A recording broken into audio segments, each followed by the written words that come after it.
이번 강의에서는 하나님의 대리자가 어떤 의미를 가지고 있는 것인지 알아보고자 하는데요.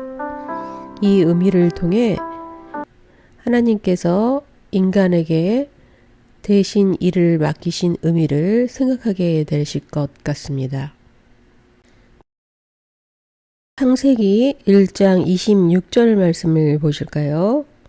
하나님이 이르시되 우리의 형상을 따라 우리의 모양대로 우리가 사람을 만들고 그들로 바다의 물고기와 하늘의 새와 가축과 온 땅과 땅에 기는 모든 것을 다스리게 하자 하시고, 여기서 말하는 형상은 히브리어로 체렘이라고 말하는데요. 형상은 고대에 사용되던 것이라고 합니다. 조각하거나 그려서 만든 이미지를 여기서 사용했는데요. 한 나라를 다스리는 왕이 멀리 떨어진 곳을 대신 통치하도록 임명할 때는 자신의 형상을 만들어 가져가도록 했다고 합니다. 그래서 이 왕의 형상은 왕의 통치권이 위임되었음을 상징했기 때문에 이 형상을 가지고 있는 통치자는 아무리 멀리 떨어진 곳이라 할지라도 왕과 똑같은 권위를 대신 행할 수 있었다고 하는데요. 그렇다면 이들에게는 형상이 주는 의미가 그냥 닮았다 하는 데서 그치는 것이 아니라 왕의 권한을 부여받았다라고 생각하는 것이겠죠. 그렇다면 저자가 이 형상이란 단어를 사용했을 때는 이런 의미를 주고자 하지 않았을까 생각해 볼 수 있을 것 같습니다. 하나님을 닮았다는 것, 하나님의 형상을 가졌다는 것은 하나님의 속성, 그의 인격들을 가졌다는 것을 말하는 것이고, 이것은 하나님의 대리자라는 것을 말하는 것이죠. 앞에서 말씀을 드렸지만 형상이 주는 의미는 그냥 닮았다 정도가 아니라 하나님의 권한을 인간이 부여받은 것이기 때문입니다. 이번에는 창세기 1장 28절 말씀을 한번 볼까요?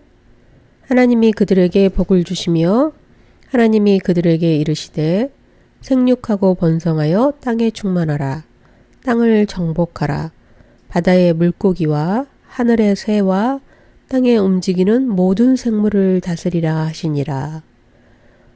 여기서 이전 창조물들에게는 보이지 않던 모습이 보여지는데요. 이것은 다스리라는 권한을 대행하는 것입니다.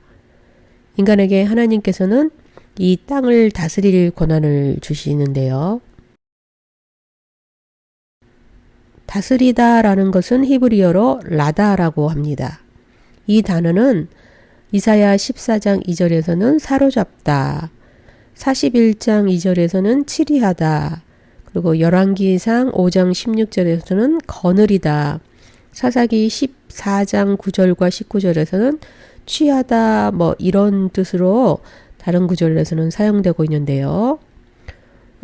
이렇게 사용되면서 느껴지는 것이 과거에 한 나라가 다른 나라를 정복했을 때 원주민들은 결국 정복자에게 사로잡히고 치리당하고 또 정복자는 거느리고 취하게 되는 그런 모습이 상상되기 때문에 이 단어가 가지고 있는 의미가 어떤 권력이나 힘이 느껴지게 되는데요.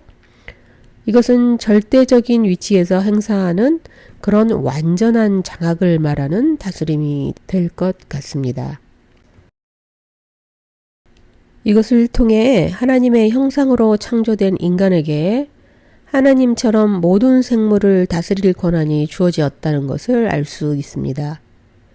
인간은 이 땅에서 하나님을 대신하여 이 지상의 모든 것에 대한 권한을 부여받은 것이죠. 따라서 인간은 하나님의 다스림에 놓여 있지만 모든 생물은 인간의 다스림에 놓이게 됩니다. 본래 모든 권한은 본질적으로 창조주이신 하나님에게 있지만 형상을 통해 다스림을 명령받은 인간에게 이 땅에서 하나님의 대리자로 위임되었음을 알 수 있게 됩니다. 하나님의 형상대로 창조받은 인간은 하나님의 통치권을 위임받은 이 땅에서의 대리자들입니다. 그런데 인간이 착각해 버린 것이 있는데요. 이 땅의 소유권자가 아니라는 것입니다. 원래 만물을 지으신 이의 소유이죠. 인간은 누구의 소유인가요? 이 역시 하나님의 소유물입니다. 잠시 이 땅을 다스리도록 고난을 부여받으면서 대리자였던 명분을 잃어버리고 이 땅의 소유자로 전락해 버리게 되었죠. 다스리라라는 고난 가운데 인간은 마음대로 자신의 이익과 욕심을 따라 살아도 되는 것으로 착각해 버렸습니다. 그 결과 자연은 파괴되었고 오염되면서 하나님께로부터 지음받은 모습을 유지하지 못한 채 어둠과 공포 가운데 살면서 두려워하게 되었죠. 이것이 지금 우리에게 주어진 현실입니다. 하나님께서 창조하실 때 주셨던 자리와 위치를 잃어버림으로 주어진 대가이겠죠. 이 강의를 통해 인간인 우리는 소유자가 아니라 대리자라는 사실을 되새겼으면 합니다. 하나님이 창조주 되시며 주인이시기 때문에 대리자인 우리는 하나님을 위해 일하는 것이고 잘 보존하고 지키도록 해야 하는 것이지 우리 마음대로 쓰고 버려도 되는 것으로 생각해서는 안 된다는 사실을 기억하셨으면 합니다. 이번 강의를 통해 대리자라는 인간의 역할에 대해 생각해 보았습니다. 수고 많으셨습니다. 다른 강의에서 또 뵙겠습니다.